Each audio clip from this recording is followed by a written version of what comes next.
इस वीडियो में मैं आपको 50+ MCQ क्वेश्चन बताने वाला हूँ इतिहास का। तो चलिए वीडियो को शुरू करते हैं। आपका पहला सवाल,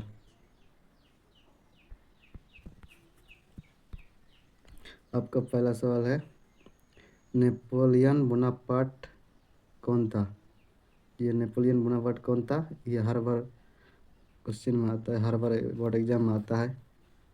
तो आपको सही आंसर है इसका बी नंबर।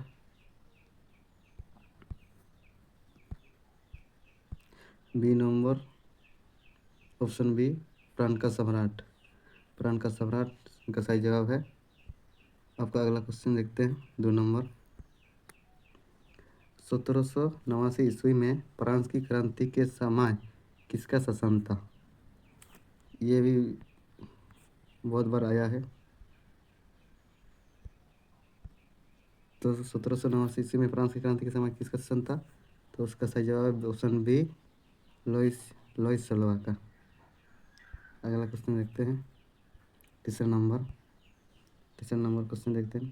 फ्रांस की क्रांति का अग्रदूत किसे कहा जाता है?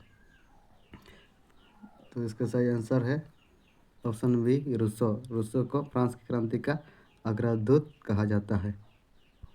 चौथा नंबर क्वेश्चन देखते हैं। जियुसेप्पे मैत्सिनी का जन्म कब और कहाँ हुआ था? इसका सही जवाब है ऑप्शन डी 1807 ईस्वी जिनेवा में हुआ था। इसका जन्म जियुसेप्पे मैत्सिनी का जन्म 1807 ईस्वी में हुआ था। और कहाँ हुआ था? तो जिनेवा में हुआ था, याद रखिएगा। देखते हैं अगले 5वें सवाल को। फ्रांस की क्रांति कब हुई थी? ये तो बहुत आसान है, हर बार पूछा जाता है। फ्रांस की क्रांति कब हुई थी? तो उसका सही जवाब है 1789 ईस्वी को हुआ था, याद रखिएगा। आपका 6 नंबर सवाल देखते हैं। सामाजिक उपलब्ध नामक पुस्तक के लेखक कौन थे? तो सामाजिक उपलब्ध नामक पुस्तक के लेखक कौन थे? तो ऑप्शन है, सही जवाब है ऑप्शन ए, रूसो सही जवाब। आपको 7वां नंबर देखते हैं। यंग इटली सोसाइटी की स्थापना किसने की थी? तो यंग इटली सोसाइटी की स्थापना किसने की थी, याद रखिए। तो ऑप्शन सी, मेजिनी ने यंग इटली सोसाइटी की स्थापना की थी। 8वां नंबर सवाल देखते हैं। 8 नंबर सवाल देखते हैं। जब फ्रांस जीतता है तो बाकी यूरोप को सर्दी जुकाम हो जाता है, यह कथन किसका है? तो ये कथन किसका है बताइएगा। तो ये कथन है मेटरनिक, ऑप्शन बी, मेटरनिक ने कहा था कि जब फ्रांस जीतता है तो बाकी यूरोप को सर्दी जुकाम हो जाता है। ये भी याद रखिए। अगला सवाल देखते हैं। आपका 9वां सवाल, दी स्पिरिट ऑफ लॉ नामक पुस्तक के लेखक कौन थे? तो इसका सही जवाब है ऑप्शन सी,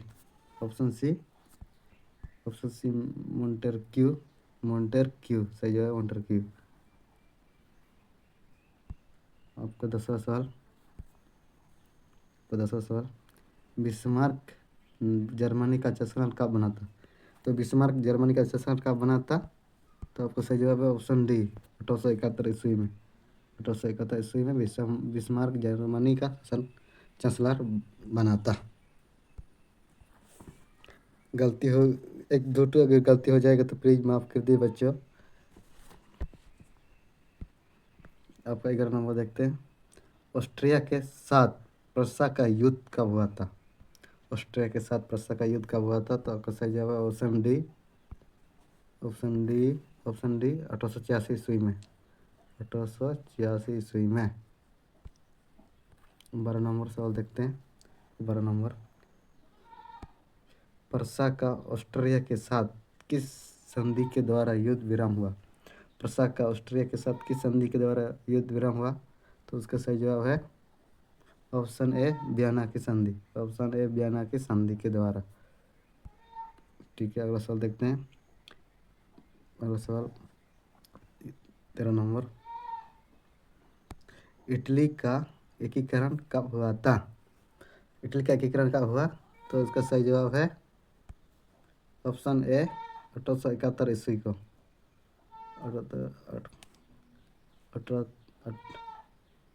1871 ईस्वी को इटली का एकीकरण हुआ था। आपका 14 नंबर सवाल है, देखते हैं। बैंक ऑफ फ्रांस की स्थापना किसने की थी? बैंक ऑफ फ्रांस की स्थापना, तो इसका सही जवाब है ऑप्शन ए नेपोलियन बोनापार्ट। नेपोलियन बोनापार्ट ने ही बैंक ऑफ फ्रांस की स्थापना की थी। आपका 15 नंबर सवाल देखते हैं। 15 नंबर, गिरिबोल्डी कहाँ का निवासी था? गिरिबोल्डी कहाँ का निवासी था? तो सही जवाब है ऑप्शन बी सार्डिनिया। सार्डिनिया का निवासी था कौन? गिरिबोल्डी। गिरिबोल्डी। 16 नंबर देखते हैं। फ्रांस में नेपोलियन संहिता किस वर्ष लागू की गई? फ्रांस में नेपोलियन संहिता किस वर्ष लागू की गई? तो 1804 ईस्वी को। ऑप्शन बी 1804 ईस्वी को फ्रांस में नेपोलियन संहिता का लागू हुई थी, संहिता की लगी हुई थी। ठीक है, अगला सवाल देखते हैं। 17 नंबर सवाल, मसले किस देश की राष्ट्रभक्ति गीत है? राष्ट्रभक्ति का गीत है मसले। तो मसले जो है ये फ्रांस का राष्ट्रीय गीत है, राष्ट्रभक्ति गीत है मसले, याद रखिए। 8 नंबर सवाल देखते हैं। वह राज्य जहाँ की राजनीतिक सत्ता उसकी सांस्कृतिक सत्ता से मिलकर बनती है, उसे क्या कहते हैं? उसे कहते हैं क्या? बताइए। वह राज्य जहाँ की राजनीतिक सत्ता उसकी सांस्कृतिक सत्ता से मिलकर बनती है, उसे कहते हैं ऑप्शन बी राष्ट्रीय राज्य।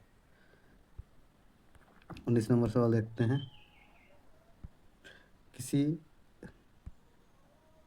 किसी अमूर्त भावना या विचार को किसी मूर्त आकृति, व्यक्ति या वस्तु के रूप में दर्शाने को क्या कहते हैं?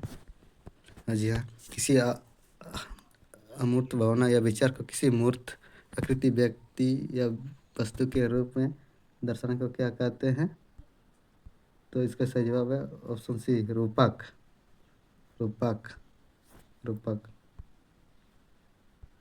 आपका सही जवाब है रूपक।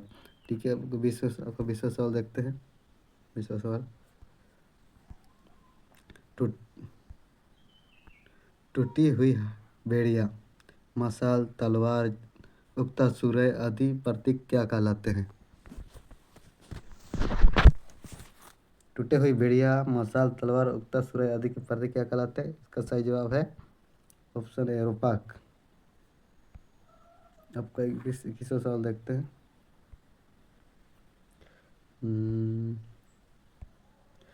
कैरोल कुरुपिस्की कौन था?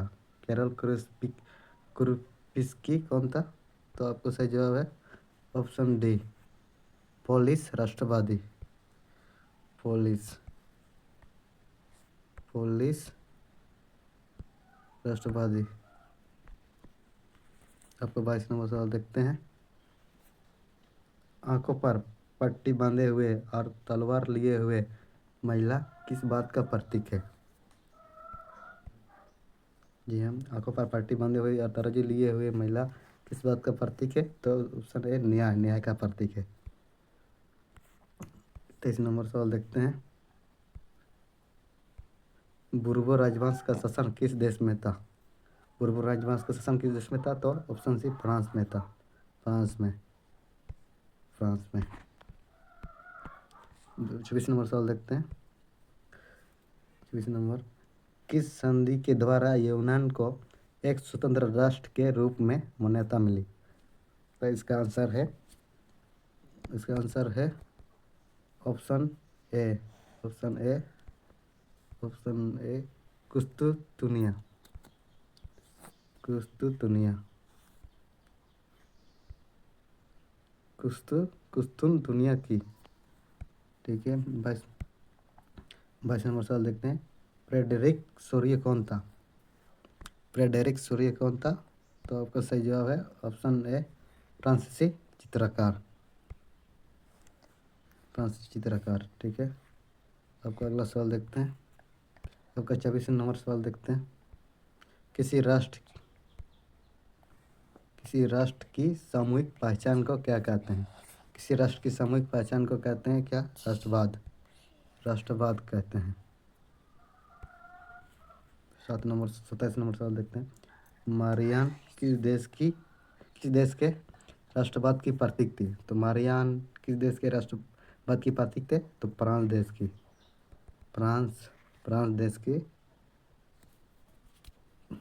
प्रतीक थी। 28 नंबर सवाल देखते हैं। वियना की संधि किस वर्ष हुई? वियना की संधि कब हुई थी? तो ऑप्शन राइट सही जवाब है ऑप्शन बी, 1815 ईस्वी में। 29 नंबर सवाल देखते हैं। वियना सम्मेलन का आयोजन किस वर्ष हुआ था?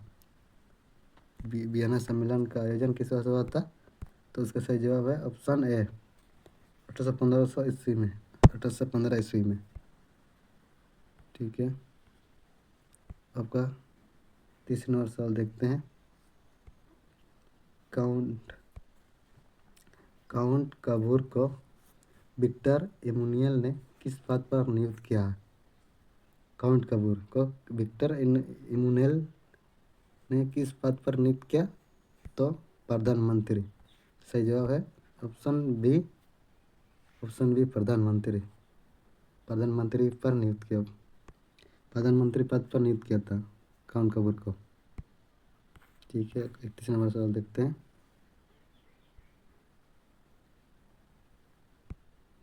31 नंबर सवाल देखते हैं। जर्मन राष्ट्र के लिए निम्नलिखित में से कौन महिला रूपक बनी जर्मन राष्ट्र के लिए? तो उसका सही जवाब है ऑप्शन बी, जर्मनी है। जर्मनी ने जर्मन राष्ट्र के लिए निम्नलिखित में से महिला रूपक बनी।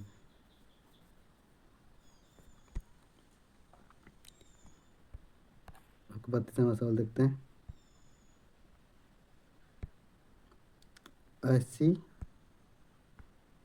ऐसी सरकार या शासन व्यवस्था जिसकी सत्ता पर किसी प्रकार का अंकुश नहीं होता क्या कहलाती है? ऐसी सरकार या शासन व्यवस्था जिसकी सत्ता पर किसी प्रकार का अंकुश नहीं होता क्या कहलाती है? उसे कहते हैं ऑप्शन सी, निरंकुशवाद। निरंकुशवाद कहते हैं। आपका 33 नंबर सवाल।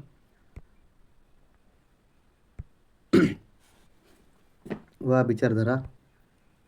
विचारधारा जो स्त्री पुरुष की सामाजिक, आर्थिक एवं राजनीतिक समानता पर आधारित हो उसे क्या कहते हैं?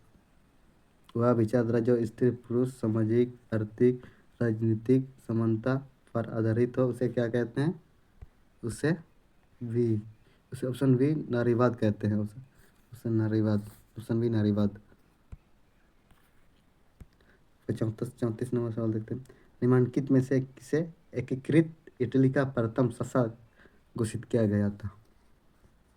इसका सही जवाब है option D, Victor Emmanuel two, मतलब द्वितीय। विक्टर इमैनुएल द्वितीय को इटली का प्रथम शासक घोषित किया गया था।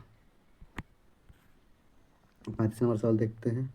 जर्मनी को एकजुट करने में किसने अहम भूमिका निभाई? किसने अहम भूमिका निभाई थी जर्मनी को एकजुट करने में? तो सही जवाब है Otto von Bismarck, option B, Otto von Bismarck. 34 number सवाल देखते हैं। निम्नलिखित में से किस देश को यूरोपीय सभ्यता का पलना के रूप में जाना जाता है? तो क्या होगा आंसर? तो आपका सही जवाब है ऑप्शन बी, यूनान को यूरोपीय सभ्यता का पलना के रूप में जाना जाता है। आपका 37 नंबर सवाल। इटली के एकीकरण आंदोलन का नेतृत्व किसने किया था?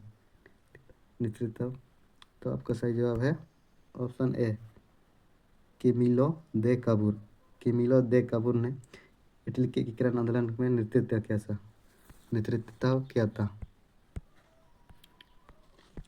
एक दूसरा अगर गलती हो जाए तो प्लीज़ माफ़ कीजिए बच्चों, गलती सभी से होती है। अगर मुझे बोलने में कुछ गड़बड़ी हो रही तो माफ़ कीजिए, क्योंकि मैं इतना अच्छे से हिंदी नहीं बोल पाते हैं, इसीलिए खुद आगे पीछे बोल रहा हूँ। गलती हो रहा है तो प्लीज़ माफ़ कर देना। 39 नंबर, रक्त एवं लौ की नीति का अवलंबन किसने किया? रक्त एवं लौ की नीति का अवलंबन किसने किया? तो ऑप्शन ए बिस्मार्क ने रक्त एवं लौ की नीति का अवलंबन किया था। आपका 40 नंबर सवाल देखते हैं। 40 नंबर सवाल देखते हैं, कब यूनान को एक स्वतंत्र राष्ट्र के रूप में मान्यता मिली? कब यूनान को स्वतंत्र राष्ट्र के रूप में मिली? तो आपका सही जवाब है ऑप्शन डी, 1832 को। 41 सवाल देखते हैं। 41 नंबर, जर्मनी के एकीकरण में प्रमुख भूमिका निभाने वाले बिस्मार्क कहाँ के चांसलर थे? तो आपका सही जवाब है ऑप्शन ए पर्सा के चांसलर थे। सॉरी, बिस्मार्क कहाँ के चांसलर थे? पर्सा के।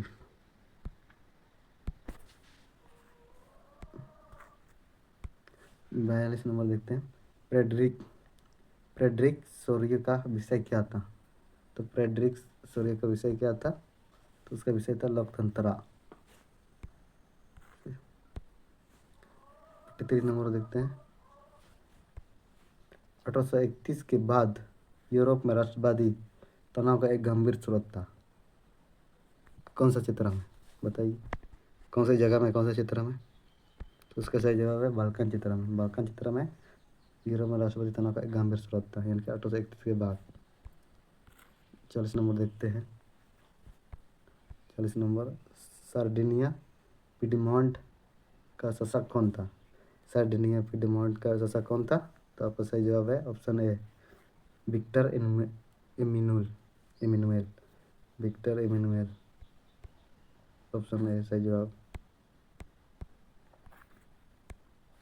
45 नंबर सवाल देखते हैं, राष्ट्रवाद की अवधारणा का जन्म किस घटना से माना जाता है? तो इसका सही जवाब है फ्रांस की क्रांति, ऑप्शन ए फ्रांस की क्रांति की घटना के बाद राष्ट्रवाद की अवधारणा का जन्म माना जाता है।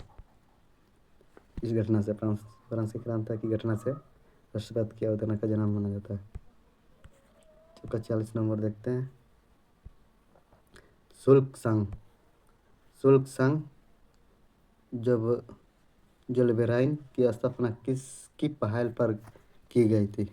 शुल्क संघ जोल्बेराइन की स्थापना किसके पहल पर की गई थी? तो आपका सही जवाब है ऑप्शन ए पर्सा के संघ पर।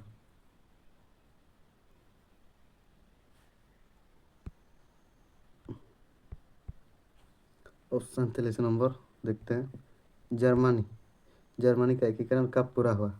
तो इसका एकीकरण कब पूरा हुआ? तो 1831, ऑप्शन सी 1831 ईस्वी में पूरा हुआ जर्मनी का एकीकरण।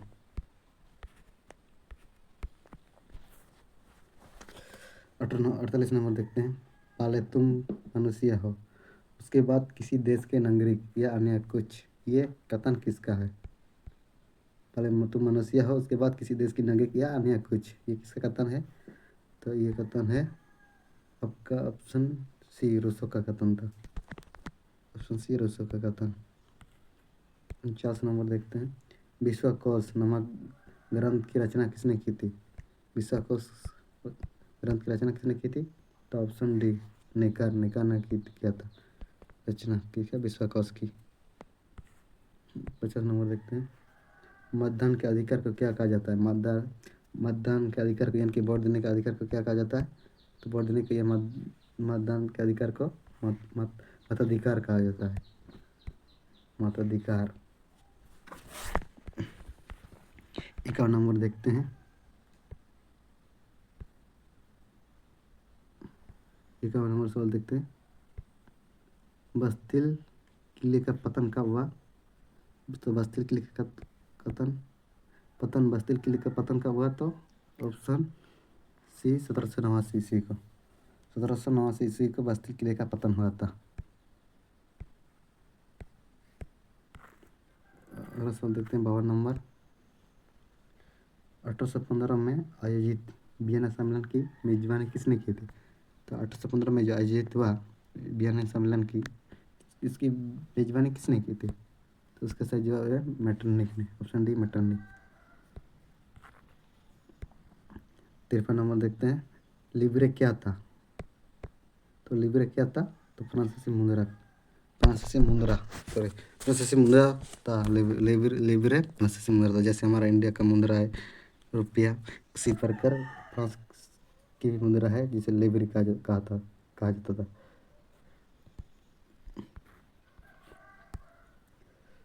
चौवन नंबर देखते हैं। स्वतंत्रता, समानता एवं बंधुता का नारा किस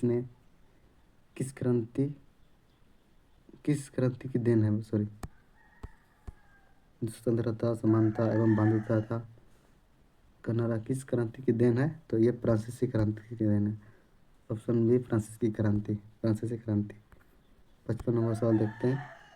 मनुष्य स्वतंत्र पैदा हुआ है किंतु वह सर्वत्र बंधनों में जकड़ा हुआ है। यह कथन किस दार्शनिक का है? तो यह कथन किस दार्शनिक का है बताइए? तो आपका सही जवाब है ऑप्शन सी रूसो का।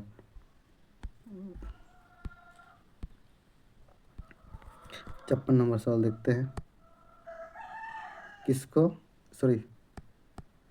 किसके कल्पनादर्श यूटोपिया में एक आदर्श समाज की कल्पना की गई है? किसके कल्पनादर्श के? तो ये है ऑप्शन डी फ्रेडरिक सोरियो की कल्पना दर्श में। 57 नंबर सवाल देखते हैं। फ्रांस में प्रथम विद्रोह कब हुआ था? तो ऑप्शन ए 1830 जुलाई को, मतलब जुलाई महीने में 1830 को। 58 नंबर देखते हैं। निम्न में से किसका विश्वास था कि ईश्वर की मर्जी के अनुसार राष्ट्र ही मनुष्य की प्रतीक इकाई थी? तो किसका विश्वास था गाइज? तो किसका विश्वास था बच्चों?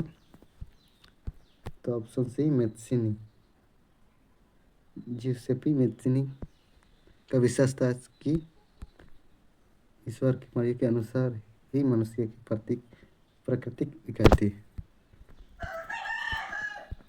59 नंबर सवाल देखते हैं। निम्न में किसकी घटना पूरे यूरोप के शिक्षित अभिजात वर्ग में राष्ट्रीय भावनाओं का संचार किया?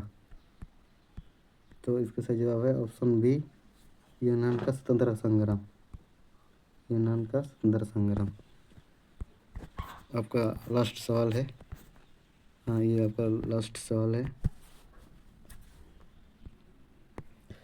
60 नंबर। 1848 में यूरोपीय देशों के किसान मजदूर किन कारणों से विद्रोह कर रहे थे? तो 1848 में यूरोपीय देश, मतलब यूरोपीय देश किसान जो है किस कारण से विद्रोह कर रहे थे? तो इसका कारण है गरीब, बेरोजगारी, भूखमरी, इन सभी के कारण वो विद्रोह कर रहे थे। गरीबी के कारण, बेरोजगारी के कारण, भूखमरी के कारण। तो बच्चों कैसा लगा यहाँ तक वीडियो देख? तो ये वीडियो को यहाँ तक कैसा लगा? अगर अच्छा लगा तो वीडियो को समझ में आया तो कुछ आपको इस वीडियो से कुछ सीखने को मिला तो प्लीज़ वीडियो को लाइक कीजिए, शेयर कीजिए और अपने दोस्तों को शेयर कीजिए। चैनल पर नया हो तो प्लीज़ चैनल को सब्सक्राइब कीजिए। मिलते हैं अगले वीडियो में। आपके लिए लेकर आए हैं एक अच्छा सा वीडियो लेकर आएंगे। तब तक के लिए अपना ध्यान रखिए।